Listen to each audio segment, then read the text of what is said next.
आदमी ने लापरवाही से लड़की की ओर रैकेट फेंका, लेकिन सबकी हैरानी के लिए वह लगभग कुचली ही गई, क्योंकि यह रैकेट उल्कापिंड धातु से बनी थी और इसका वजन 250 किलो था। फिर भी मास्टर ने उसे धोखा दिया और कहा कि इसका वजन सिर्फ 50 किलो है। उसने लड़की से कहा कि वह हर दिन इस रैकेट के साथ 1000 शॉट्स की प्रैक्टिस करे, क्योंकि यही तरीका था जिससे वह पिंग पोंग चैंपियनशिप जीत सके। उस दिन से लड़की ने सख्ती से प्रशिक्षण का पालन किया। एक दिन प्रशिक्षण केंद्र में उसने अपने सीनियर को अभ्यास करते देखा, यह सोचकर कि कुछ तकनीकें सीख सकेगी, लेकिन वह साधारण सर्विस भी नहीं लौटा पा रहा था और गेंद से कुचला जा रहा था। लड़की ने खुद आजमाने का सोचा कि क्या सीनियर कमजोर था या गेंद बहुत कठिन। उसने चुनौती बटन दबाया, रैकेट उठाई और एक कदम पीछे हटकर पोजीशन ली। एक गेंद बहुत तेज गति से आई। उसने उसे सिंपल रैकेट स्विंग से लौटा दिया, जैसे कुछ हुआ ही न हो। उसे सिंपल लगा और उसने ज्यादा ध्यान नहीं दिया, लेकिन कोच ने तुरंत ध्यान दिया। उसने पूरी ताकत से एक बहुत शक्तिशाली गेंद मारी, जिससे दीवार ढह गई। हर कोई हैरान रह गया। किसी ने नहीं सोचा था कि कोई प्रसिद्ध स्पिनिंग ड्रैगन सर्विस को लौटा सकेगा। यह सर्विस इतनी तेज होती है कि लोग गेंद की परछाई भी नहीं देख पाते। यहाँ तक कि पिंग पोंग जीनियस भी इसे लौटाने में संघर्ष करते हैं, लेकिन लड़की ने न सिर्फ इसे लौटाया बल्कि ताकत से काउंटर भी किया और दीवार तोड़ दी। कोच समझ गया कि वह सामान्य नहीं है और तुरंत इस जीनियस की पहचान करने का आदेश दिया। उसे नहीं पता था कि पिंग पोंग का भगवान वही गांव की लड़की थी जिसे सब तुच्छ समझते थे, लेकिन लड़की को किसी की राय की परवाह नहीं थी। वह जानती थी कि अपनी शक्ति से अपनी काबिलियत साबित करेगी। पहली परीक्षा थी पिंग पोंग गेंद से बोतलें गिराना। जिसने सबसे ज्यादा बोतलें गिराई वही विजेता होता। पहली बार उसकी बड़ी बहन गई। उसने 6 बोतलें गिराई, जो स्वीकार्य परिणाम था। फिर बड़े भाई की बारी आई। उसने सटीक थ्रो से 9 बोतलें गिराई, जो उत्कृष्ट परिणाम था। फिर प्रतिद्वंद्वी टीम का एक छात्र आया, जिसने लेग स्विंग के बाद जोर से मारा और 10 बोतलें गिराई, जो उस समय का सर्वश्रेष्ठ स्कोर था। अंत में लड़की की बारी आई, जो 250 किलो की रैकेट थामे थी। उसे देखकर लग रहा था कि वह रैकेट उठाने में भी संघर्ष कर रही है। सभी ने हंसना शुरू कर दिया, यह सोचकर कि वह मजाक बनेगी, और जैसा उम्मीद थी वह एक भी बोतल नहीं तोड़ पाई। सब जोर से हंस पड़े, यह जाने बिना कि उसकी रैकेट सैकड़ों पाउंड वजनी थी। दूसरी परीक्षा रिसेप्शन स्पीड टेस्ट था। रेफरी ने उसकी रैकेट में कुछ अजीब देखा। जब रैकेट गिरने लगी तो रेफरी ने उसे थामने की कोशिश की और हैरान रह गया कि रैकेट उससे भी भारी थी। उसी समय उसे समझ आ गया कि लड़की असली स्तर छुपा रही है। वह बेसब्री से देखना चाहता था कि सिंगल्स मैच में वह क्या करेगी। सबसे पहले उसकी बड़ी बहन उतरी, लेकिन कुछ एक्सचेंज के बाद ही साफ हो गया कि वह मुकाबले के लायक नहीं थी और एक भी गेंद नहीं मार सकी। फिर बड़े भाई की बारी आई और सबको उम्मीद थी कि वह कुछ करेगा, लेकिन उसने ज्यादा अच्छा नहीं किया। भले ही एक पॉइंट जीत लिया, साफ था कि प्रतिद्वंद्वी गंभीरता से नहीं खेल रहा था। फिर प्रतिद्वंद्वी ने स्पिनिंग ड्रैगन सर्विस का इस्तेमाल किया, जिससे सबको लगा कि हार तय है, लेकिन लड़की को खुद पर पूरा विश्वास था। जीतने के लिए उसने अपनी 250 किलो की रैकेट छोड़ दी और एक सिंपल रैकेट ले ली। रेफरी जिज्ञासु होकर पुरानी रैकेट उठाने की कोशिश की और दंग रह गया कि वह उसे 1 मिलीमीटर भी नहीं हिला सका, चाहे उसने पूरी ताकत लगा दी हो। उस क्षण उसे यकीन हो गया कि लड़की जरूर जीतेगी। इस बीच प्रतिद्वंद्वी उसे चिढ़ाता रहा, सोचकर कि एक गांव की लड़की एक पेशेवर खिलाड़ी का सामना नहीं कर सकेगी। उसने फिर से स्पिनिंग ड्रैगन सर्विस चलाई। लड़की ने बिना डर के कूदकर पूरी ताकत से गेंद मारी। सभी उम्मीदों के विपरीत उसने गेंद लौटा दी और प्रतिद्वंद्वी दीवार से टकरा गया।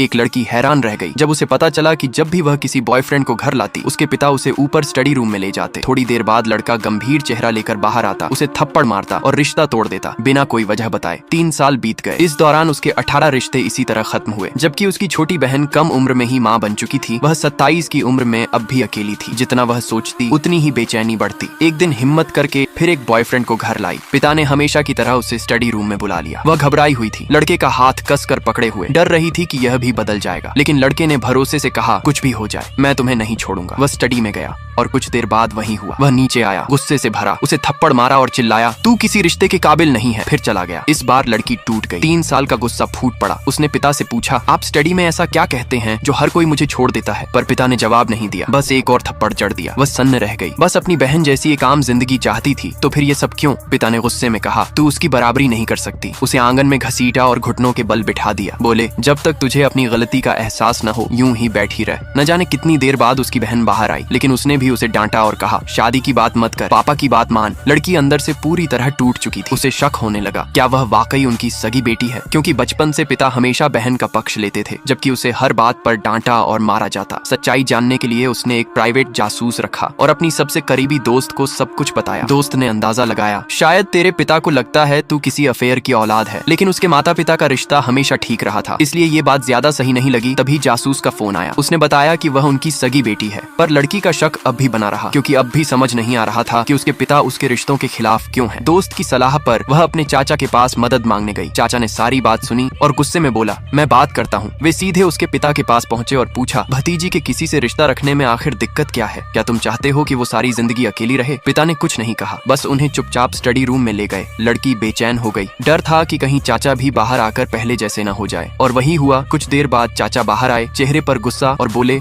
तू शादी के लायक नहीं है। फिर थप्पड़ मारा और बोला, अब मैं तुझे सबक सिखाऊंगा। उसकी चाची दौड़ती हुई आई, शायद वो उसका पक्ष लेंगी, यही उम्मीद थी, लेकिन पिता ने उन्हें भी स्टडी में खींच लिया। थोड़ी देर में चाची बाहर आई, चेहरा गुस्से से भरा था। वो चिल्लाई, अगर तूने शादी की तो मैं तुझे जहर दे दूंगी। लड़की डर से कांपने लगी। वो अपने कमरे में भागी, लेकिन वहाँ जाकर देखा फोन से सारे बॉयफ्रेंड्स के नंबर और तस्वीरें डिलीट हो चुके थे। वह गुस्से में बाहर आई और पिता से पूछा, ये सब क्यों किया? तब पता चला ये सब उसके पिता और बहन ने मिलकर किया था, ताकि वह कभी किसी से प्यार न कर सके। लड़की ने बहन से पूछा, तू मेरी जिंदगी में दखल क्यों दे रही है? पिता और भड़क उठे, चिल्लाए, चुप हो जा। फिर धमकी दी, अगर तूने नहीं माना तो तुझे मार डालूंगा। अब सब्र का बांध टूट चुका था। 3 साल की चुप्पी अब फट पड़ी। अब चाहे कुछ भी हो, उसे खुद देखना था कि स्टडी रूम में ऐसा क्या है, जो भी अंदर जाता है उसका व्यवहार बदल क्यों जाता है। अचानक वह ऊपर की ओर दौड़ी, ठान चुकी कि अब वो सच्चाई जानकर ही मानेगी।